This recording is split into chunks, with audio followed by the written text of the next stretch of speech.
जानकीवल्लभ विजयते। नमो राघवाय। नमस्कार मित्रों।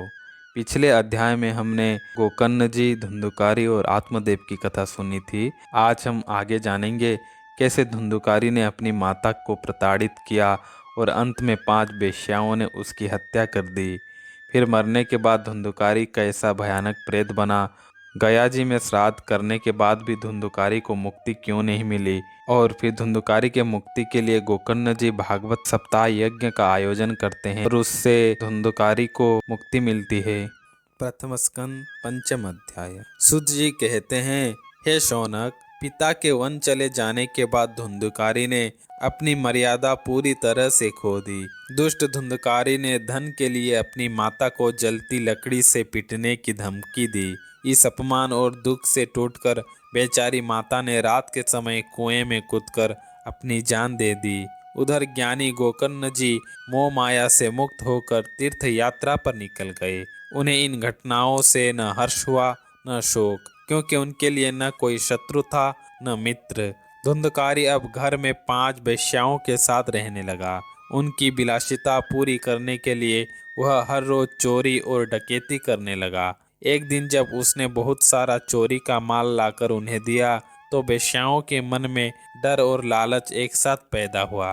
उन्होंने सोचा, यह रोज चोरी करता है, किसी दिन राजा इसे जरूर पकड़ेगा और इसे प्राणदंड देगा। राजा इसका सारा धन भी छीन लेगा।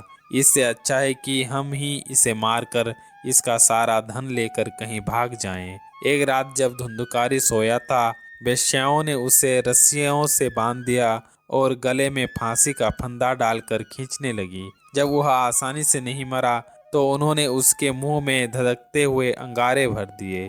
आग की लपेटों में तड़प तड़प कर धुंधुकारी की मृत्यु हो गई। उन्होंने उसकी लाश को एक गड्ढे में दबा दिया और लोगों से झूठ बोल दिया कि वह धन कमाने के लिए कहीं दूर गया है। अपने पापों और ऐसी भयानक मृत्यु के कारण धुंधुकारी को न स्वर्ग मिला न शांति। वह एक अत्यंत डरावना और विकराल प्रेत बन गया जो हवा में भटकने लगा। वह हवा के बवंडर का रूप धरकर दसों दिशाओं में भटकने लगा। कभी कड़ाके की ठंड तो कभी चिलचिलाती धूप उसे सताती। वह भूख और प्यास से तड़पते हुए बस हा देव चिल्लाता रहता था, पर उसे उसे कहीं कोई शरण नहीं मिली। काफी समय बीतने के बाद जब गोकर्ण जी अपनी तीर्थ यात्रा पर थे, उन्होंने लोगों से सुना कि उनकी भाई धुंधुकारी की मृत्यु हो गई है। यद्यपि धुंधुकारी बहुत दुष्ट था, फिर भी गोकर्ण ने उसे अनाथ समझकर भाई के नाते उसका गया जी में विधि विधान से श्राद्ध किया। इतना ही नहीं, वे आगे जिस जिस तीर्थ में गए वहां उन्होंने धुंधुकारी के नाम से तर्पण और श्राद्ध किया ताकि उसे शांति मिल सके। तीर्थ यात्रा पूरी कर गोकर्ण जी वापस अपने पुराने घर लौटे। रात का समय था, वे घर के आंगन में सो रहे थे। तभी धुंधुकारी की प्रेत उन्हें उन्हें डराने के लिए अपनी माया दिखाई। वह क्षण भर में कभी भेड़, कभी हाथी तो कभी भैंसा बन जाता। कभी वह इंद्र जैसा तेजस्वी दिखता तो कभी धधकती अग्नि की तरह। अंत में वह एक धुंधले मनुष्य की आकृति में खड़ा हो गया। गोकर्ण जी तनिक भी नहीं डरे। उन्होंने समझ लिया कि यह कोई भयंकर दुर्गति से पड़ा जीव है। उन्होंने बड़े धैर्य से पूछा, तुम कौन हो? रात के समय यह डरावना रूप क्यों दिखा रहे हो? क्या तुम कोई प्रेत, पिशाच या राक्षस हो? तुम्हारी यह दुर्दशा कैसे हुई? प्यास और पाप के बोझ से दबा वह प्रेत चाहकर भी बोल नहीं पा रहा था। वह केवल जोर जोर से रो रहा था और इशारे कर रहा था। तब गोकर्ण जी ने अपनी अंजलि में जल लिया, उसे मंत्रों से पवित्र किया और प्रेत पर छिड़क दिया। जल पड़ते ही धुंधुकारी के पाप कुछ कम हुए और उसे बोलने की शक्ति मिल गई। धुंधुकारी की प्रेत रोते हुए बोला, भैया, मैं तुम्हारा भाई धुंधुकारी हूँ। मैंने अपने ही दोषों से अपना ब्राह्मणत्व और कुल का गौरव नष्ट कर दिया। मैंने न जाने कितने लोगों की हत्या की और पाप किए। अंत में उन वेश्याओं ने मुझे तड़पा तड़पा कर मार डाला। भैया, मैं महान अज्ञान के कारण भटकता रहा। अब मैं इस भयानक प्रेत योनि में केवल हवा खाकर जी रहा हूँ। आप दया के सागर हैं, किसी भी तरह मुझे इस नरक जैसी योनि से आजाद कीजिए। गोकर्ण जी को यह जानकर गहरा धक्का लगा कि गया जैसा पवित्र तीर्थ भी धुंधुकारी के पापों को नहीं काट सका। गोकर्ण जी बोले, भाई यह तो बड़े आश्चर्य की बात है। अगर गया श्राद्ध से भी तुम्हारे मुक्ति नहीं हुई तो फिर संसार में ऐसा कोई उपाय नहीं दिखता जो तुम्हें बचा सके। अगर सैकड़ों गया श्राद्ध भी तुम्हें मुक्त नहीं कर सकते तो आखिर तुम्हारी मुक्ति होगी कैसे। गोकर्ण ने धुंधुकारी को आश्वासन दिया कि वह डरे नहीं और वहीं रहें, वे कोई न कोई रास्ता जरूर निकालेंगे। पूरी रात गोकर्ण विचार करते रहे पर उन्हें कोई समाधान नहीं सूझा। सुबह होने पर नगर के बड़े बड़े विद्वान, योगी और वेदवत्ता वहां जुटे। सब ने शास्त्रों को खंगाला पर धुंधुकारी के महापापों के आगे सब उपाय छोटे पड़ गए। अंत में सबने तय किया कि साक्षात सूर्य नारायण ही इसका मार्ग बता सकते हैं। गोकर्ण ने अपने तपोबल से सूर्य की गति को रोक दिया और उनकी स्तुति करते हुए पूछा, हे प्रभु, आप संसार के साक्षी हैं, कृपा करके इस प्रेत की मुक्ति का मार्ग बताइए। सूर्यदेव ने बहुत ही स्पष्ट शब्दों में कहा, श्रीमद् भागवत महापुराण से ही इसकी मुक्ति संभव है, इसलिए तुम इसका सप्ताह पारायण करो। सूर्यदेव के इन वचनों को वहां उपस्थित सभी लोगों ने सुना। सब ने एक स्वर में कहा कि यह साधन श्रेष्ठ और सरल है। गोकर्ण जी ने तुरंत कथा सुनाने का संकल्प लिया और तैयारी शुरू कर दी। दूर देश और गांव से हजारों लोग उमड़ पड़े। अंधे, बूढ़े, अपाहिज और मंदबुद्धि सब अपने पापों के नाश की इच्छा से वहां आए। भीड़ इतनी विशाल थी कि देवता भी आकाश से चकित होकर देख रहे थे। धुंधुकारी की प्रेत भी कथा सुनने पहुंचा, लेकिन वह वायु रूप में था, इसलिए हवा के झोंकों के कारण कहीं टिक नहीं पा रहा था। तभी उसकी नजर वहां रखे एक सीधे 7 गांठ वाले बांस पर पड़ी। वह उस बांस के सबसे नीचे वाले छेद में घुसकर बैठ गया ताकि एकाग्र होकर कथा सुन सके। गोकर्ण जी ने एक वैष्णव ब्राह्मण को मुख्य श्रोता बनाया और पहले स्कंद से कथा का सस्वर आरंभ किया। पहले दिन शाम को जब कथा को विराम दिया गया तो सबके देखते देखते बांस की पहली गांठ तड़ तड़ शब्द के साथ फट गई। दूसरे दिन उसी समय दूसरी गांठ फटी। इसी तरह हर बीतते दिन के साथ एक एक गांठ फटती गई और 7वें दिन 7 गांठें फट गई। जैसे ही 7वीं गांठ फटी, धुंधुकारी प्रेत योनि से पूरी तरह मुक्त हो गया। वह सबके सामने एक दिव्य रूप में प्रकट हुआ।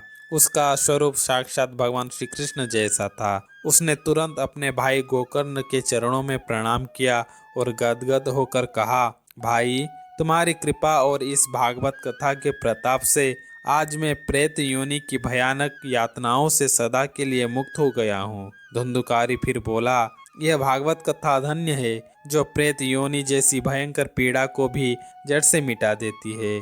जब भी कहीं सप्ताह यज्ञ का आयोजन होता है तो मनुष्य के संचित पाप थर थर कांपने लगते हैं। धुंधुकारी ने शरीर की मोह माया पर चोट करते हुए कहा कि भारतवर्ष में जन्म लेकर भी जो भागवत नहीं सुनता उसका जीवन व्यर्थ है। उसने शरीर की संरचना को इन शब्दों में समझाया, यह शरीर हड्डियों के खंभों पर टिका है, जैसे नसों की रस्सियों से बांधा गया है।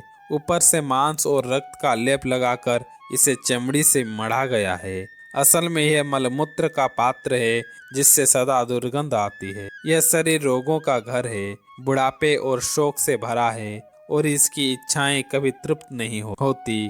अंत में इस शरीर की केवल 3 ही गतियां होती है, कीड़े यदि इसे जमीन में गाड़ा जाए, विष्ठा यदि इसे कोई हिंसक पशु खा जाए, और राख यदि इसे अग्नि के सुपर्द कर दिया जाए। फिर धुंधुकारी ने उदाहरण देते हुए कहा, जो भोजन सुबह पकता है वह शाम तक खराब हो जाता है, तो फिर उसी भोजन के रस से पले इस शरीर के अमर होने का घमंड कैसा। जिस भागवत कथा के प्रताप से एक जड़ और सूखे हुए बांस की 7 गांठें फीट सकती है, क्या उससे मनुष्य के हृदय की अज्ञान रूपी गांठें नहीं खुलेगी। जो लोग इस कथा का लाभ नहीं उठाते उनका जीवन पानी के बुलबुले या मच्छरों के समान है जो केवल मरने के लिए पैदा होते हैं। भागवत वह तीर्थ है जो संसार के कीचड़ को धो देता है। धुंधुकारी की स्तुति के समय बैकुंठ से एक अत्यंत चमकीला विमान उतरा। उसे देखकर पूरी सभा चकित रह गई। धुंधुकारी सबके देखते देखते उस विमान पर चढ़ गया। तब गोकर्ण जी ने भगवान के पार्षदों को रोककर एक प्रश्न पूछा, हे देवदूतों, यहाँ कथा तो हजारों भक्तों ने सुनी है, फिर विमान केवल धुंधुकारी के लिए ही क्यों? फल में यह भेदभाव क्यों हुआ? पार्षद ने कहा उन्होंने कहा, गोकर्ण जी, श्रवण सब ने समान रूप से किया, लेकिन धुंधुकारी जैसा मनन किसी ने नहीं किया। इसने 7 दिनों तक निराहार रहकर जो सुना, उस पर स्थिर चित्त से गहराई से विचार किया। जो ज्ञान दृढ़ नहीं होता वह व्यर्थ चला जाता है। जैसे ध्यान न देने से सुनने का, संदेह होने से मंत्र का और मन भटकने से जप का फल नहीं मिलता, वैसे ही बिना एकाग्रता के कथा सुनने का पूरा फल नहीं मिलता। गुरु के वचनों में विश्वास, दीनता का भाव और मन के दोषों पर विजय, इन नियमों के साथ सुनने पर ही वैकुंठ की प्राप्ति होती है। पार्षदों ने आश्वासन दिया कि यदि ये सभी श्रोता दोबारा पूरी एकाग्रता के साथ कथा सुनेंगे तो इन सब को वैकुंठ मिलेगा। उन्होंने गोकर्ण जी से कहा, आपको तो स्वयं भगवान आकर गोलक धाम ले जाएंगे। इसके बाद पार्षद हरि कीर्तन करते हुए धुंधुकारी को लेकर वैकुंठ चले गए। श्रावण मास में जब गोकर्ण जी ने दोबारा सप्ताह कथा सुनाई तो इस बार सभी श्रोताओं ने उसे पूरे मनन और एकाग्रता के साथ सुना। कथा की समाप्ति पर स्वयं भगवान श्री कृष्ण अनगिनत विमानों के साथ प्रकट हुए। चारों ओर जय जयकार होने लगी। भगवान ने प्रसन्न होकर अपना पांचजन्य शंख बजाया और गोकर्ण जी को गले लगाकर अपने ही समान दिव्य रूप दे दिया। इस बार भगवान की कृपा ऐसी बरसी कि सभा में मौजूद हर एक श्रोता, चाहे वह मनुष्य हो, पशु हो या पक्षी, सबका रूप बदल गया। वे सभी श्याम वर्ण पीताम्बरधारी हो गए। उस गांव के कुत्ते और चांडाल तक गोकर्ण जी की कृपा से विमानों पर चढ़ लिए गए। जैसे त्रेता युग में भगवान श्री राम अयोध्या के सभी चर अचर प्राणियों को अपने साथ साकेत धाम ले गए थे, वैसे ही श्री कृष्ण उन सब को लेकर गोलक धाम चले गए। सनकादिक ऋषि कहते हैं, हे नारद, जिस परम गति को योगी और ऋषि मुनि हजारों वर्षों तक केवल हवा, जल या सूखे पत्ते खाकर तपस्या करने पर भी नहीं पा पाते, उसे इन लोगों ने केवल 7 दिन की कथा सुनकर सहज ही प्राप्त कर लिया। यह इतिहास इतना पवित्र है कि जिसने इस कथा का एक अक्षर भी कान से पी लिया, वह फिर कभी माता के गर्भ में नहीं आता। यदि श्राद्ध के समय इस कथा का पाठ किया जाए तो पितरों को अक्षय तृप्ति मिलती है। प्रतिदिन इसका पाठ करने से मनुष्य को अंत में मोक्ष मिलता है। इस प्रकार पद्म पुराण के उत्तरखंड में श्रीमद् भागवत महात्म्य के अंतर्गत गोकर्ण की मुक्ति नामक 5वां अध्याय समाप्त हुआ। नमो राघवाय।